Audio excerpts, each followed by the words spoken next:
E algum palestrante queria fazer alguma observação? Só uma, rapidamente. Só uma consideração, é que eu havia mencionado que falaria, acabei não falando. Na MP da Liberdade Econômica, aprovada anteontem na Câmara, há um dispositivo, Floriano, que diz que a parte ela não pode ser sujeita a 2 compromissos de ajustamento de conduta pelo mesmo fato por 2 entidades diferentes. É o problema que você tinha mencionado. Eles acrescentaram isso dentro da CLT para tratar dos compromissos relativos a questões trabalhistas. E isso pode ser uma diretriz interessante para compreender o sistema dos acordos e esse problema da coordenação das competências. Fiquei de mencionar isso e esqueci. Posso só fazer... Está dentro da CLT, eu não decorei o nome. Posso só fazer dois apontamentos? Primeiro, eu acho que esse tema na MP da Liberdade Econômica, já que o Fred me deu essa possibilidade de defesa, há uma diferença muito grande entre o que havia sido proposto, que era uma lei genérica, fixando parâmetros para exercício da liberdade econômica, e a medida provisória, que fez uma miríade de intervenções pontuais um pouco inorgânica, que vai dar muito trabalho para o intérprete, porque é uma colcha de intervenções, muitas vezes desarticulada. O segundo é esse tema que o Fred citou, que tem a LINDB também, um dispositivo que foi clonado, de certa forma, na MP, e que acho que é bem feliz a intervenção logo depois da fala do Fábio, porque, na verdade, não se está legalizando o bis in idem, mas criando um diálogo entre os diferentes sistemas normativos que causam ou que prevêem sanções decorrentes de um mesmo fato, que já existe, como, por exemplo, o Fábio bem articulou na lei anticorrupção e na lei de improbidade. Os mesmos fatos têm dupla incidência de sanções administrativas previstas em estatutos distintos. Então, essa ideia de conciliar as sanções, ou fazê-las serem organicamente articuladas, é positiva.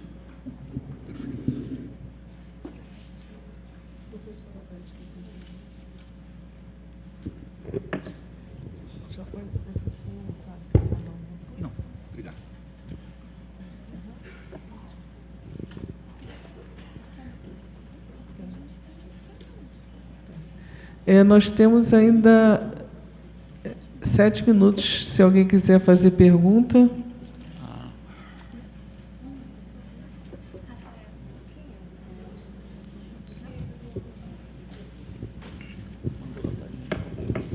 Vou fazer uma pergunta para a professora Odete Medawar.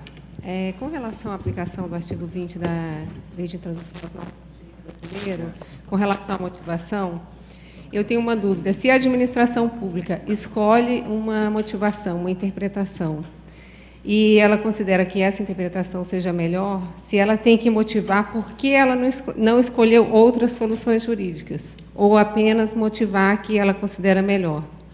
Se ela tem que motivar, se o caso tem várias soluções, e ela escolhe uma como sendo a melhor, se ela teria que motivar a razão por que ela deixou de escolher as outras soluções. Eu não entendi bem a sua pergunta. Poderia repetir? É o seguinte, por exemplo, na licitação pública, quando a administração escolhe uma solução jurídica, né, se aquela questão comporta mais de uma solução jurídica, ela deixa de escolher outras soluções, por exemplo, ela vai por exemplo, pela inexigibilidade ou pela contratação direta e não escolhe, ela tem que motivar cada uma das soluções para dizer que aquela que ela adotou é a melhor? Não, pelo que está na lei, ela teria que dar uma explicação diante de várias alternativas, várias soluções, porque ela escolheu aquela. Nós já vamos dar um exemplo aqui pegando lá o gancho aí no Floriano da desapropriação, né? Então, a desapropriação, ela vai atingir imóveis, estamos falando de desapropriação de imóveis. Então, a autoridade pode escolher, vamos dizer assim, o tanto de imóveis que cabe no projeto. Se ela quiser ter menos custo, ela vai modificar o projeto para alcançar imóveis, o menos possível de imóveis construídos. Estou dando um exemplo. Às vezes, o projeto pode ser modificado no traçado de uma via, numa abertura de uma via, ela pode fazer uma curva, ou ela pode estreitar a via para ter um menos custo da desapropriação, né? Então, no momento que ela vai editar o decreto expropriatório, ela pode querer explicar por que ela escolheu aquele tanto de imóveis lá no mapa que é colocado, que acompanha a declaração de utilidade pública. Então, ela pode dar uma explicação. Por quê? Menos custoso, certo? Tem menos imóveis construídos, que vai realmente reduzir o custo, enfim, ou o traçado não vai alcançar áreas verdes, etc., etc. E porque um outro traçado, então, seria menos adequado. Isso pode ser colocado porque está previsto na lei o porquê que ela escolheu esta aí. E eu acho o seguinte, conforme o caso, dando uma explicação de por que escolheu uma opção, ela está dando a justificativa porque não escolheu a outra. Vai depender do caso. Às vezes fica muito claro por que escolheu uma e não escolheu outra. É porque, às vezes, já existe até entendimento dos tribunais superiores, às vezes o advogado, o administrador, quando ele emite um parecer jurídico, as circunstâncias mudam. Então, agora o advogado não pode ser penalizado, porque emitiu uma opinião naquele momento, era aquela solução, mas às vezes a solução muda. E aí ele pode ser penalizado.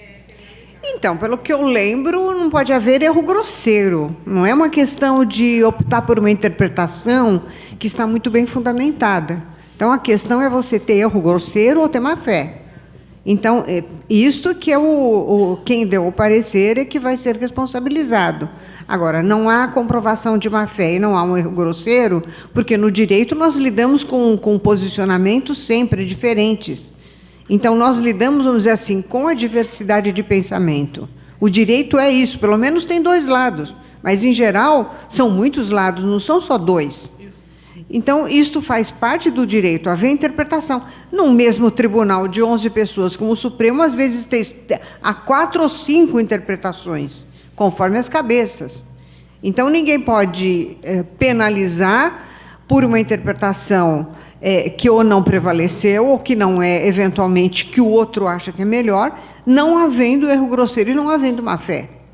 É o nosso trabalho é de diversidade de posicionamentos diante de uma situação, diante de um preceito de lei. É o que nós estamos discutindo aqui. Está prevalecendo o parágrafo 1º do artigo 17 da Lei de Improbidade ou não está? Que proíbe acordo, né? Então, uns acham que prevalece, como já foi mencionado aqui, uma decisão do STJ que prevalece, e outros dizem que não prevalece. Eu acho que a maioria está dizendo que não prevalece, como o Fred falou, era um outro ambiente, um outro tempo, em 1992. As coisas de lá para cá mudaram muito.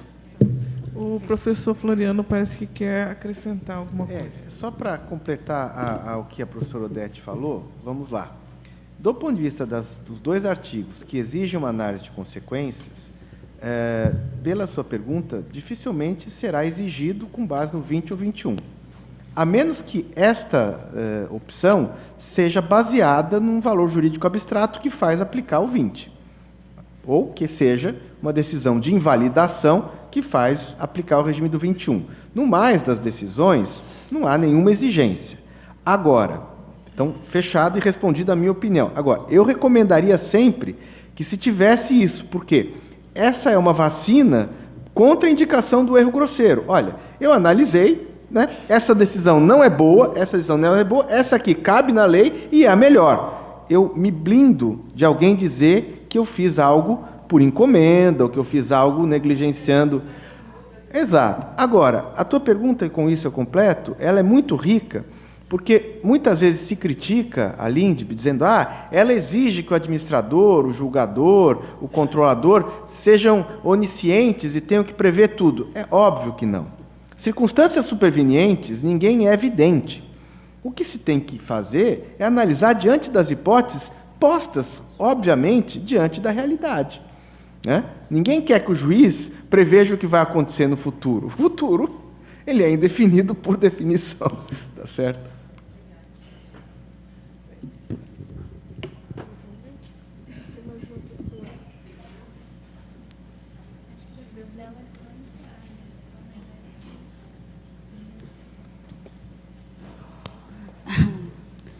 Boa tarde. Eu queria fazer uma pergunta para o Didier. Levanta, por favor. No atual contexto do ordenamento jurídico de precedentes, nos acordos administrativos, pode acontecer de determinados acordos acontecerem em entidades diferentes. E aí eu tenho um acordo que acontece no município, que acontece numa determinada situação, acontece numa situação que acontece parecida numa cidade e outra em situações parecidas. E aí, duas pessoas que fazem acordos parecidos, como acontece na justiça. E acordos não se podem recorrer a acordos. Como aconteceria se você não pode recorrer de um acordo administrativo?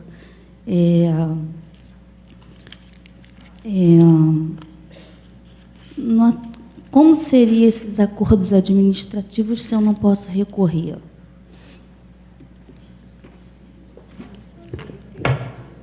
Vamos lá. Qual é a sua dúvida? Você está dirigindo a pergunta a quem? Ao professor Fred Didier. Professor Didier?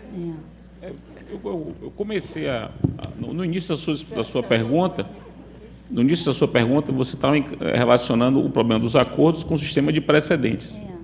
Isso é um problema. O outro problema é saber, que não tem muito a ver com o primeiro, se um acordo celebrado com o poder público e homologado pelo juiz, se você pode recorrer. Mas então vamos para o segundo problema, que é mais simples. Você só pode recorrer de acordo que você mesmo faz e que o juiz homologa porque você fez e pediu para ele homologar, se você, isso vale para qualquer um, não é só para o acordo do governo do poder público, se você demonstra que o acordo é inválido, numa invalidade que você pode pleitear, desde que você foi coagido até que o advogado que celebrou o acordo não tinha poder para isso. Fora a discussão sobre a validade do acordo, realmente você não pode impugnar, porque você fez o acordo, mas isso vale para qualquer acordo, não é só acordo envolvendo o poder público. O primeiro problema é um problema muito mais grave, que é o problema dos precedentes e de acordos, por duas razões. Há dois focos aí. O primeiro foco pode a administração pública, e aí no plano administrativo, fazer acordo com um administrado e não fazer com outro que esteja na mesma situação? Ou seja, eu posso falar em precedentes no âmbito administrativo, quer dizer, a administração pública, numa perspectiva administrativa, pura e simples, ela pode tratar situações iguais, de maneira diferente, portanto, autorizando acordo para um e outro que está na mesma situação? Não? Me parece que não. Aqui vale a igualdade. Eu tenho uma orientanda que é procuradora do Estado da Bahia e publicou um livro que eu acho que merece atenção. O livro dela é Convenções Processuais e o Poder Público. Nessa linha do que a gente falou aqui, só que ela pega o tema dos negócios processuais e relaciona com o poder público. Foi a primeira tese publicada no Brasil. Ela tem uma das microteses definidas na tese dela, é essa, de que os acordos feitos pelo poder público devem observar a igualdade. E ela desenvolve a tese a partir dos precedentes. Então, esse é o primeiro ponto. O segundo, precedentes administrativos. O segundo ponto é o seguinte: imagine um acordo feito com o poder público e o judiciário homologa. E essa homologação é feita nos tribunais, por exemplo, no STJ, no Tribunal de Justiça do Rio de Janeiro. É possível falar em um precedente judicial sobre o assunto? De modo que o Tribunal de Justiça do Rio poderá deixar de homologar acordo semelhante feito com outra pessoa pelos mesmos entes? Quer dizer, é possível pensar num precedente judicial no sentido de reconhecer o que pode ou não pode ser feito em tema de acordo, e esse precedente, que levou à homologação do acordo, tem de ser seguido em outros acordos semelhantes? É um outro problema? Me parece que sim também.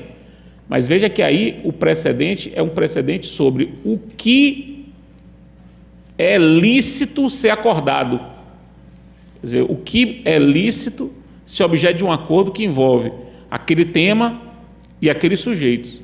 Se o judiciário vai homologa, e se esse judiciário for um órgão de tribunal, me parece que é possível falar em precedente aí. Quer dizer, o precedente para fins de homologação de acordo. Era isso. Tem uma última pergunta. Boa tarde, obrigada pela oportunidade. A minha pergunta é para o professor Didier. Professor, poderíamos dizer, então, que o acordo ele é um direito subjetivo, ou não o sendo, caso ele não venha a ser realizado, quais seriam as medidas processuais cabíveis? É uma pergunta muito boa. Eu imagino que a pergunta seja Obrigado. desse objetivo do administrado, né? Se o administrado tem o direito de exigir que o poder público acorde. Eu acho que em algumas situações isso pode acontecer. Por exemplo, se vier uma regulamentação geral de acordo por um ente administrado, que ele regulamenta como ele vai fazer o acordo, e ele estabelece lá que fará o acordo sob determinados pressupostos, se você preenche esses pressupostos, o poder público não pode se negar, porque o próprio poder público, ao fazer isso, ele cria uma espécie de promessa. Quer dizer, eu prometo fazer um acordo uma vez preenchidos esses pressupostos. Se você preenche e ele não faz, você tem o direito de exigir que o acordo seja feito. Mas é preciso ter um pouco de cuidado. Direito a fazer acordo é uma coisa sempre muito perigosa, porque isso não existe nem mesmo com muita clareza no âmbito privado. Então, no âmbito público pode existir, desde que você crie esse tipo de vinculação do comportamento público com você. Então, essa vinculação que pode se dar por essa regulamentação prévia, que ele diz: eu farei acordo se a pessoa tiver tais e tais pressupostos. Ele mesmo apresentou isso. Você preenche, você tem o direito ao acordo. Se ele, e aí vem a questão que eu falei há pouco na pergunta anterior, se ele fez um acordo com outras pessoas em situação semelhante à sua, ele cria um precedente administrativo, e aí você, por igualdade, tem o direito de postular. Então, você pode construir esse direito a partir do comportamento da própria administração pública. Se ela não tem nenhum tipo de comportamento nessa linha, acho difícil você criar assim: eu tenho o direito que o poder público negocie comigo, ou faça um acordo nesse meu caso. Não é muito simples esse tipo de tese, eu acho. Infelizmente, nós vamos ter que encerrar agora a primeira fase da manhã, né? E, como é de praxe da nossa escola, nós damos certificado a todos os palestrantes presentes. Vou entregar o certificado à professora Odete Medawar e ao professor Fred Didier. E a doutora Thais vai entregar ao professor Floriano e ao professor Fábio Medina.